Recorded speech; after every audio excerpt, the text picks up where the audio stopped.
Yes, I'm Bill Fountain.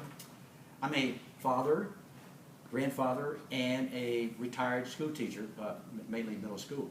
And so teaching has been something that has been very important to me in education, in making sure that our young are educated in the right way so they can be join in society and do, be productive in society. School choice is one of those areas where, as we just heard, that I think is something that is important to think about, because it's been in the news a lot. And should these, like we asked the question is, should the money follow the student and not the school? So there's a lot of questions that are going on about this, and so I'm going to kind of delve into a little bit about this situation. And we know that the North Carolina legislature, about a year ago, put in passed I think they call it the occupational study, not occupational, educational scholarship program, and that was essentially funding these children using, so they can use their funding money to go into either a private or a charter school. And there's some people who had pushback on that. Of course, there was the governor and the teachers unions had pushed back on that. So let's take a look back and see what are the people saying. And one of the first things that had caught my attention recently was I guess you would call it was X, the former Twitter. There was a tweet that came out that someone sent me. It says that was quoted, was saying, it said that black homeschool students are scoring 23 to 42 percentile points above their counterparts of the black public schools. And this is across all standardized tests. I said, wow, that's interesting. And not only that, but they also mentioned the fact that the homeschooling within the black families is growing greater than any other demographic, which was another surprise to me. In fact, 4 times in 5 years. And then they also found a Libre Institute, which they had a 2024 survey, and it showed that 74% of the Hispanics support school choice, where they are allowed to be able to pick the school, either their own public schools, private or charter school, and use the money that has been allocated within the state for that. And there's only 26% who opposed it.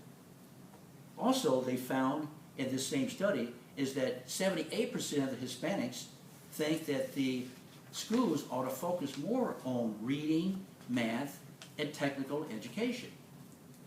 And that kind of tells me, as being a former teacher and knowing what's going on within the Charlotte-Mecklenburg school system, is that maybe the parents are saying, hey, you're not focusing on the basics. And if you start looking back at the test scores within CMS, they're not that good.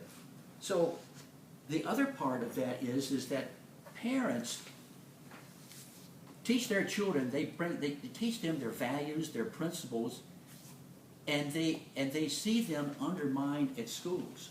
So, I mean, cases are like, the transgender or homosexuality being affirmed, or bad behavior from a few students that are being tolerated. And that's something that parents are saying, hey, they would push you back on that. That's the reason I think the school choice is starting to be a little more popular. Now, I got to have to mention there are the people who oppose school choice, and there's some reasons for that. The teachers union primarily, because they oppose it because they think the money is going to be taken away from the public schools and given to the charter and the private schools.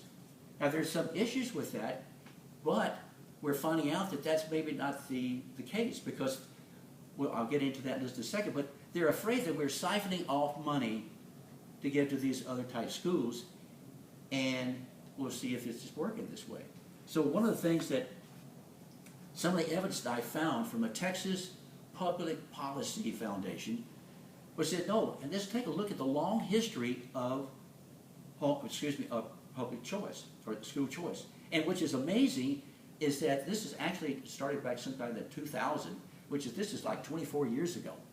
And there's a good a chart which I had in my PowerPoint, but it shows that how the charter and private school participation has been growing, but also of students moving from one public school to another public school because they have a better shot at something what they're looking for.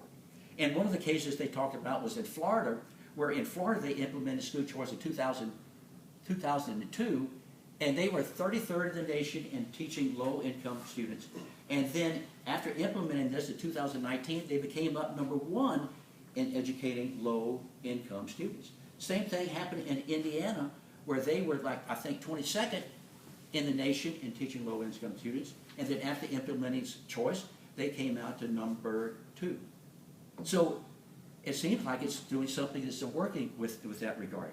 Also, Arizona recently passed in 2020 a major home school choice program.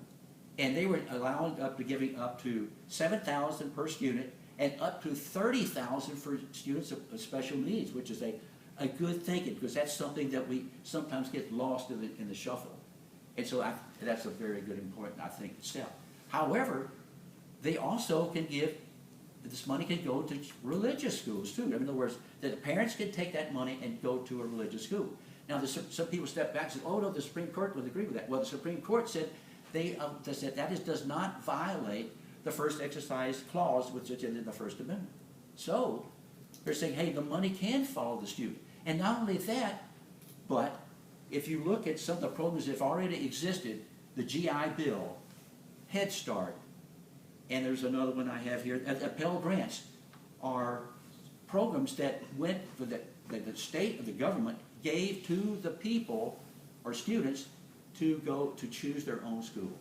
So I guess the bottom line is that I say, hey, it looks like the students deserve this money, and that this is a free choice for them, and I think it's going to improve our students. Thank you for your time.